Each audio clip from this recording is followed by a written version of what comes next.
अब अगर इसी को पहली वाली स्लाइड से देखो, सिर्फ हेडिंग चेंज हुई है, डिवाइड एंड कनकर और ये dynamic programming. It's also the same criteria, है वही, काम वही है, डिवाइड करो, कंकर करो, कंबाइन करो। सही। But the thing is it is different from divide and कंकर एल्गोरिथम, जो अभी हमने थोड़ी देर पहले डिस्कस किया था कि भाई हर डिवाइड एंड कंकर वाला प्रॉब्लम जो है वो डिवाइड एंड कंकर एल्गोरिथम नहीं होता, there is dynamic programming. Dynamic programming है यही 3 स्टेप्स। अब इसके लिए we have to go into this concept, algorithms that have self reducibility.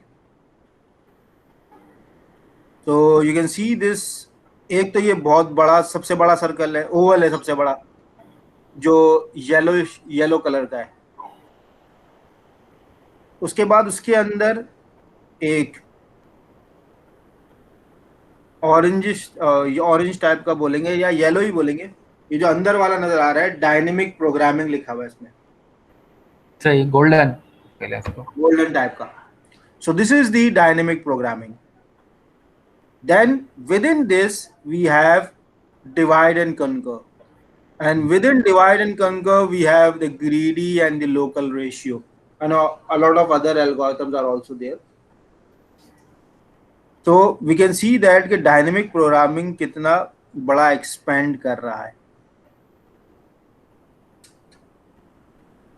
है ना भाई? बिल्कुल। इसका मतलब सारे divide and conquer dynamic programming से हल हो जाएंगे। सारे divide and conquer dynamic programming हैं, लेकिन सारे dynamic programming divide and conquer नहीं है। नहीं है, बिल्कुल ठीक है। ग्रीडी भी सारे जो है वो आप डायनेमिक प्रोग्रामिंग से इजीली सॉल्व कर सकते हैं। जैसे ये ग्रीडी है, डिवाइड डायनेमिक प्रोग्रामिंग है। और फिर हो सकता है कि वो इससे बाहर जाए, तो we have other classes of algorithms or other techniques, because techniques keep on developing. तो ये और भी बड़ा हो सकता है, और नए टेक्निक्स आ सकते हैं। You can have heuristic techniques, you can have Meta heuristic techniques, जो कि ये इससे बाहर आएंगे। फिर वो अलग टेक्निक्स है which is beyond the consideration of this course, इस कोर्स से बाहर की चीज है। So this is basically what we have. We have a very big oval for the dynamic programming. तो हमने डिवाइड एंड कनकर पढ़ा था, ग्रीडी पढ़ा था। ग्रीडी हमने कितने 2 वीक्स में खत्म किया? शायद याद नहीं।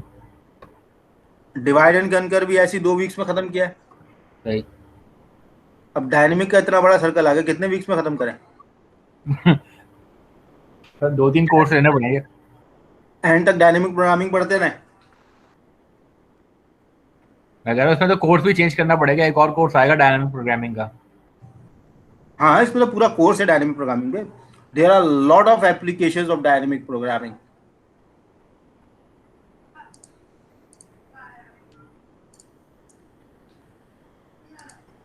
So here is a overview of families of algorithm.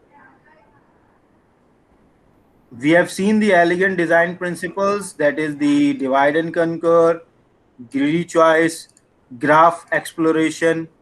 ये सारे हम कर चुके हैं। ग्राफ के हमने बहुत सारे मेथड्स किए, जैसे डिजिक्स्ट्रा आ गया, प्रिम्स आ गया, क्रुस्काल्स आ गया, फिर ग्रिडी एल्गोरिथम्स आ गए, फिर उसके बाद डिवाइड एंड कनकर हमने किया है। These are all the elegant design principles. The drawback from all these principles are that they are only usable to very specific type of problems, और वो हमें इस डायग्राम में भी नजर आ रहा है, क्योंकि इसका जब सर्कल ही छोटा है, ग्रीडी का कितना सा है, डिवाइड करके जब सर्कल ही छोटा है, तो दैट मीन्स कि वो प्रॉब्लम्स भी कम ही होंगे जिनको ये एड्रेस करेंगे। So the drawback with these families of algorithm is that they are only usable on some specific type of problems. So that's why the researchers have researched for years and years and years to come up with something that can be said as the sledgehammer of the algorithm craft, which is like भाई ये available है, जो problem है apply कर लो.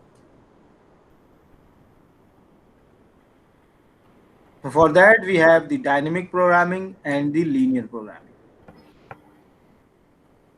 Dynamic programming अभी पढ़ेंगे, time मिलेगा तो लीनियर प्रोग्रामिंग की तरफ भी जाएंगे.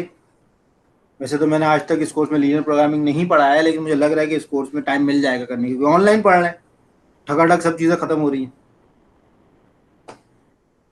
बिकॉज जब आप क्लास में पढ़ा रहे होते हो तो आप बोर्ड में लिखते हैं तो लिखने में टाइम ज़्यादा होता है, यहाँ तो लिखना ही नहीं है, सिर्फ सर वहाँ बताना. भी स्लाइड शो तो वहाँ पे भी दिखा सकते हैं क्लास में. मैं ज़्यादातर जो है ना बोर्ड पे लिखा के सॉल्व करवाता हूँ, ताकि उससे ये होता है कि मैं भी सॉल्व कर रहा होता, बच्चों को बोलता तुम लोग भी सॉल्व करो, फिर वॉक करके देखता भी रहता हूँ कि भाई अंडरस्टैंडिंग डेवलप हुई नहीं हुई. सो इट टेक्स टाइम, लेकिन उससे ये होता है कि जब आपने क्लास में पढ़ लिया तो फिर आपको घर जाके पढ़ने की जरूरत नहीं पड़ती. लेकिन यहाँ पे ऑनलाइन में ये है कि मैंने बता दिया, अब आपने उस चीज़ को खुद से कई दफ़ा करना है ताकि आपको समझ में आए. सही है, बिल्कुल ये तो है. So dynamic programming is there for the next 2 to 3 weeks. उसके बाद फिर लीनियर प्रोग्रामिंग चलेगा. देखते हैं लीनियर प्रोग्रामिंग का अगर मिला टाइम तो हम करेंगे जरूर इंशाल्लाह. So this is called the sledgehammer for the algorithm craft, कि हमारे पास ये मौजूद है, प्रॉब्लम आए ठक करके अप्लाई करो, you will get the solution. So now we recall the divide and conquer on the basis of what was there as the essential part of the algorithms. There were 5 pillars, and those were the questions: how to divide the problem into sub problems.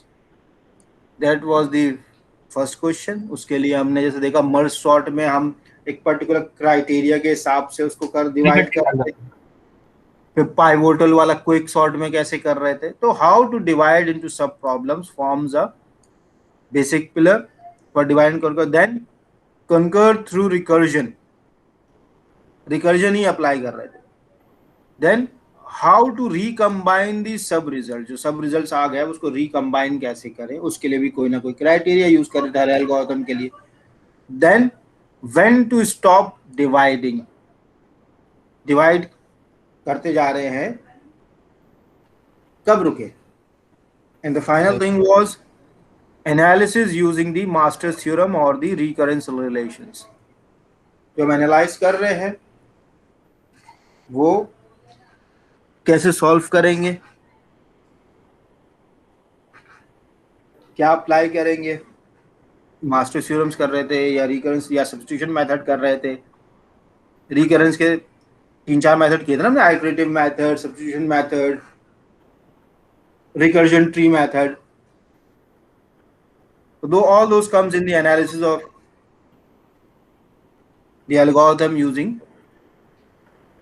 any of the method. So these are the main pillars of any divide and conquer algorithm. जब हम divide and conquer algorithm लिख रहे होते हैं तो हमने इन questions को answer करना होता है कि इस प्रॉब्लम्स को सब प्रॉब्लम में कैसे डिवाइड करेंगे, उसकी टेक्निक बनानी होती है. कंकर करते हैं हम उसको फिर रिकर्जन के through. How we are going to recombine them, this is another question that we get the answer for. Then when do we stop the division, इसका भी आंसर हमें ढूंढना होता है, बताना होता है एल्गोरिथम को, और फिर उसको एनालाइज करते हैं. Now once we come to the dynamic programming, as far as the computing view is concerned, as we have discussed just a few minutes earlier, not every sub problem is new. एक सब problem ऐसा हो सकता है कि जो कि पहले भी आ चुका हो, अब वो रिपीट हो रहा है. There is a very high possibility कि ये कंडीशन आपके पास आएगी whenever you are solving a divide and conquer problem. So the main essence in this dynamic programming approach is save time, retain those results. जो results आ रहे हैं उसको कहीं ना कहीं अपने पास सेव करके रख लो कि जब भी वो चीज वापस आए तो आप उस रिजल्ट को सिर्फ फेच करो और वहां पुट कर दो, बजाय इसके कि आप उसको फिर से कैलकुलेट कर रहे हैं। This is what dynamic programming give us an advantage which was not there in any of the algorithms.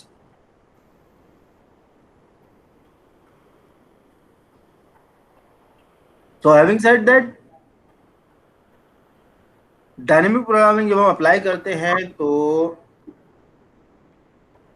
हम किसी भी ऐसे प्रॉब्लम के सोल्यूशन के लिए इसको यूज कर सकते हैं जो कि रिकर्सिवली डिफाइन हो सकता है in terms of different solution to the sub problems, जो कि ऑप्टिमल सब स्ट्रक्चर कहलाता है।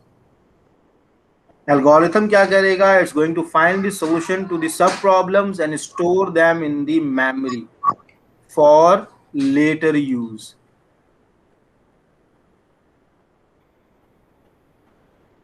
So because of this, it is much more efficient than the brute force method because they solve the same sub problem over and over again.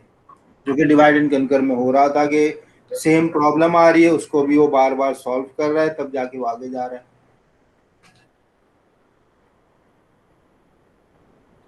So this is the approach of dynamic programming कि आपने कोई भी ऐसा problem जो कि सब problem divide हो सकता है, उस पर आप डायनेमिक प्रोग्रामिंग लगा सकते हैं। आपका एल्गोरिथम क्या करेगा? वो सब प्रॉब्लम्स का सॉल्यूशन फाइंड करता जाएगा, उसको मेमोरी में स्टोर करता जाएगा so that it can be used later. That's why because of this property it is much more efficient because it's not going to solve the same sub problem over and over again. So when to use the dynamic programming? When a big problem can be broken into sub problems and the solution to the original problem can be calculated from results of the smaller problem. जो भी smaller problem हमने solve किए, जो भी results आ रहे हैं उसे हम इसको कैलकुलेट कर लेंगे। These sub problems must have a natural ordering that is from smallest to largest or simplest to hardest.